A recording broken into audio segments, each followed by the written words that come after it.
Prom by Christopher Tuesday. Chapter 1. Do you think JD asked Veronica to the prom? Before she was murdered? Sasha asked, as she held up an ice blue gown covered in rhinestones. I was at Beyond Bridal, a dress boutique, with my two best friends, Sasha and Mercedes, shopping for prom dresses. That one is the ugliest yet. It looks like it belongs on the Real Housewives of Raleigh, I said, as I purposely ignored her question. Mercedes sighed heavily and rolled her eyes, not saying much as she snapped pics of dresses. Sasha had been going on like this for days, turning idle gossip to Veronica's death, ever since she found out that Veronica was getting a 2-page spread in the yearbook. Like most of my friends, I didn't want to talk about what had happened, but Sasha was different, and her compulsive nature to know every detail was becoming inappropriate, to the point of unseemly.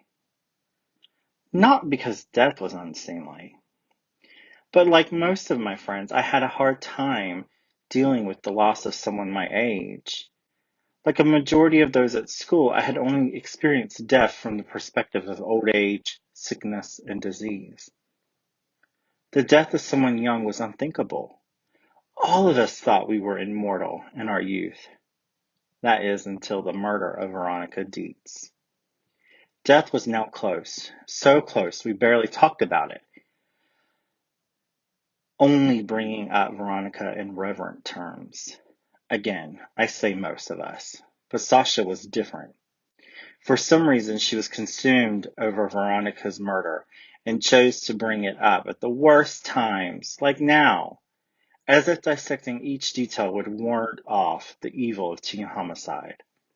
It was almost as if she were jealous of what had happened to her, wanting the attention without taking her place. Emma's right, that dress looks old, Mercedes said as she held up a black sleeveless maxi with a sweetheart neckline. I liked the dress, but I knew it wouldn't work on me. I had already looked over everything in the store. I hated shopping for formal dresses because I was top-heavy. Neither Sasha nor Mercedes had to worry about popping out of their gown during a dance. It had happened once, though luckily I had been wearing a bra, so there was no nip slip, but still lesson learned. Besides the frustration of not finding a dress, I was barely in the mood for prom. I was beginning to feel ever more closed in, especially with graduation looming. My thoughts had begun to move in a forward direction. Yet it seemed others, like my two friends, were stuck in the present, mulling over their own obsessions. For Mercedes, it was having the perfect senior year, which meant the perfect prom. She was determined to find the right dress, which was why we were scouring places like Beyond Bridal on a Saturday and not in Winston-Salem or even Charlotte, gossiping over lattes. I know they found the guy who did it. But I also heard she was sleeping around after she broke up with JD. I mean, Emma, did they SVU her room for DNA material, like sperm and other fluids? Sasha asked as she barely looked through the racks. Ugh, that's sick, I said. Will you stop asking me about it? I told you I don't know anything other than what you know. Which was a lie. But for weeks after they had found her body, I had been pumped for information from Sasha. My dad is the county coroner, and he had worked on the case, processing Veronica's body. Because of this inside connection, Sasha thought she had a gold mine for real gossip, if the details of a murdered peer counted as gossip. I did know some details that hadn't been made public, but I didn't want to feed Sasha's beast.